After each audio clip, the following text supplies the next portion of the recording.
E aí, galerinha, bom dia. Eu já tô aqui para falar de um assunto complementar a uma aula que eu tenho no meu canal de cadeia alimentar.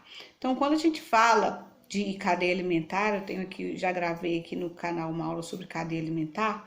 A gente tem que lembrar que quando a gente fala, estuda as relações dos seres, dos fatores bióticos, né, os seres vivos do ambiente, e os fatores abióticos, né, que é luz, água, terra, a relação entre esses dois fatores, nós estamos estudando o complexo ecológico, né? Nós estamos estudando o ecossistema em geral. E quando a gente fala de ecossistema, nós temos o epinociclo, né, que é o biociclo terrestre, formado por todos os ecossistemas de terra firme. Nós temos o biociclo duscícola, que são os ecossistemas de água doce, e nós temos o biociclo marinho, que são todos os ecossistemas de água salgada, mares e oceanos.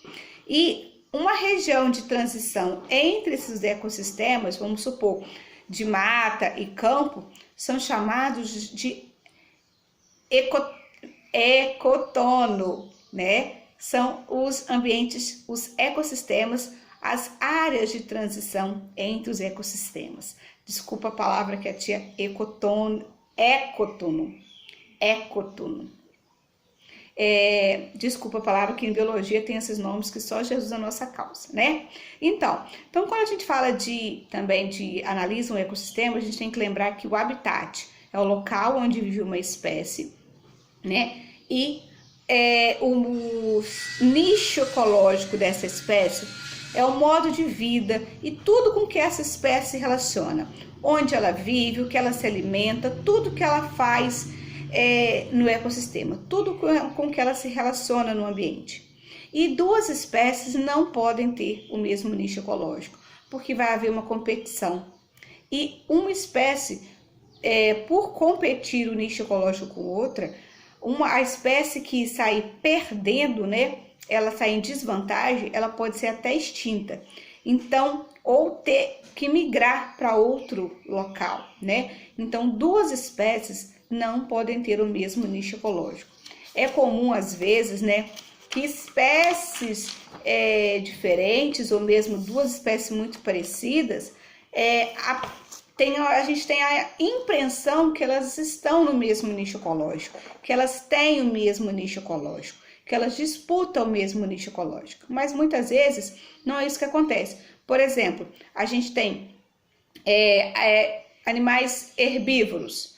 Então esses animais herbívoros que vivem numa floresta têm o mesmo nicho ecológico? Não, porque alguns se alimentam das folhas mais altas, na copa das árvores, e outros animais herbívoros se alimentam das folhas das plantas rasteiras. Então não tem o mesmo nicho ecológico.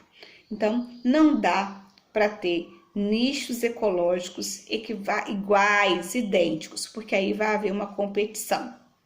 E também, falando de cadeia alimentar, a gente tem que lembrar que a gente tem os produtores, né, que no ambiente terrestre, no ecossistema terrestre, são as plantas, as briófitas, as pteridófitas, as gimnospermas e as angiospermas, e na água nós temos, né, as algas e cianobactérias também.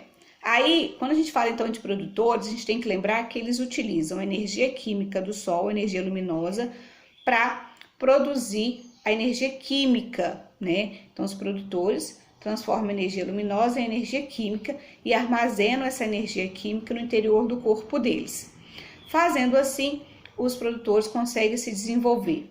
Então, existe um valor chamado produtividade primária líquida, que dá para a gente calcular a diferença de produtividade que um produtor teve. Por exemplo, a quantidade de matéria, né, de energia que ele produziu, a quantidade de energia que ele produziu. Mas aí calcula comigo.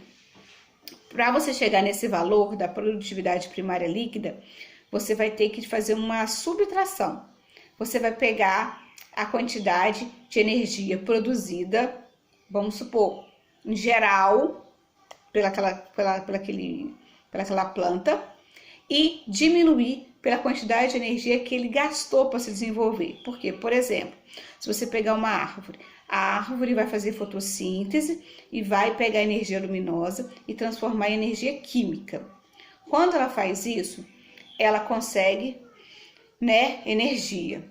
Ela produz o seu próprio alimento, ela consegue energia. Só que para ela crescer, ela consome essa energia, um pouco dessa energia. Então, a hora que um herbívoro se alimentar dessa planta, ela não vai passar 100% de energia. Eu costumo dizer para os meus alunos que é igual quando a gente passa uma mensagem no celular e consome a bateria do nosso celular. A gente passa a mensagem, mas a gente não passa 100% com você passar essa energia, você não passa 100% de energia, porque você já gastou energia para digitar aquela mensagem. Daqui a pouquinho eu continuo o assunto.